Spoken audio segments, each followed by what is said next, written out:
नागपूर महानगरपालिकेच्या इतिहासात प्रथमच महापौरांना अधिकृत सरकारी निवासस्थान मिळणार आहे।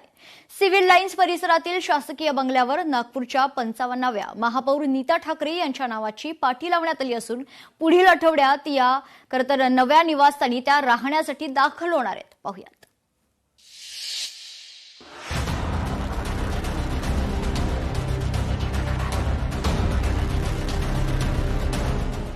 नागपूर महापौरांना पहिल्यांदाच सरकारी बंगला। 7 दशकांची प्रतीक्षा अखेर संपली। महापौर सांभाळणार नव्या निवासस्थानावरून नागपूरचा कारभार।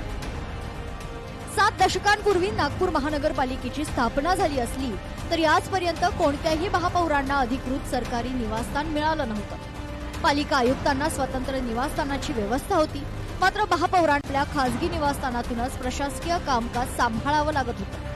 त्यामुळे बंगला देण्याचा हा निर्णय ऐतिहासिक असल्याचं सांगत महापौरांना शहराच्या प्रथम नागरिकाला साजेशी सुविधा मिळाल्याचा आनंद नगरसेवकांनी व्यक्त केलाय।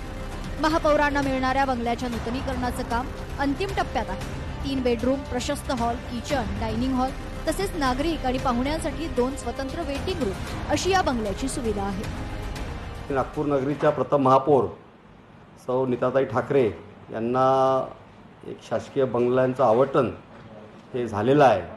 अत्यंत आनंदाची बाब आहे। प्रथमतः नागपूरच्या इतिहासामध्ये हा एक अत्यंत चांगला निर्णय शासनाने घेतलेला आहे आणि नक्कीच या निर्णयाच्या माध्यमातून नागरिकांना सुद्धा याचा लाभ होईल। जसं त्या ठिकाणी सगळ्या सुविधा झाल्या आणि त्यानंतर लगेच महापौर त्या ठिकाणी राहायला जातील आणि त्या माध्यमातून नागरिकांच्या ज्या काही समस्या आहेत त्या लवकरात लवकर निकाली लागण्याचा प्रयत्न त्या माध्यमातून होणार आहे। मनपा विरोधी पक्षनेते संजय महाकाळकर यांनीही या निर्णयाचं स्वागत केलं। मात्र हा बंगला केवळ निवासस्थान न राहता नागरिकांच्या समस्या सोडवण्याचे प्रभावी केंद्र ठरावे अशी अपेक्षा त्यांनी व्यक्त केली आहे। सातत्यानं मागच्या कित्येक वर्षापासून सुरू होती आणि मला एक आनंदाची गोष्ट आहे की या वर्षी नागपूर नगरीच्या या 55 महापौर मान्य नीताताई ठाकरे यांना यांच्या कार्यकाळामध्ये महानगरपालिकेला एक स्वतंत्र बंगला इथे मिळत आहे।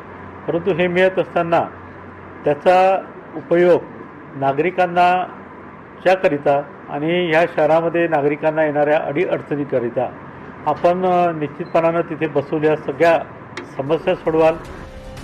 नुकत्याच झालेल्या मुसळधार पावसामुळे अल्प पावसातही शहरातील अनेक भागात पाणी साचलं होतं। त्यामुळे प्रशासनाच्या कार्यक्षमतेवर प्रश्नचिन्ह निर्माण झाले होते। आता नव्या कार्यकालीन निवासस्थानातून महापौरांनी प्रशासनावर अधिक प्रभावी नियंत्रण ठेवत रस्ते, नाले आणि तुंबणे यांसारख्या मूलभूत पायाभूत समस्यांवर तातडीने उपाययोजना कराव्यात अशी अपेक्षा नागपूरकर व्यक्त करतायत। ज्ञानेश्वर पवार, लोकशाही मराठी, नागपूर। लोकशाही मराठी ऐका, पहा, जागरूक रहा।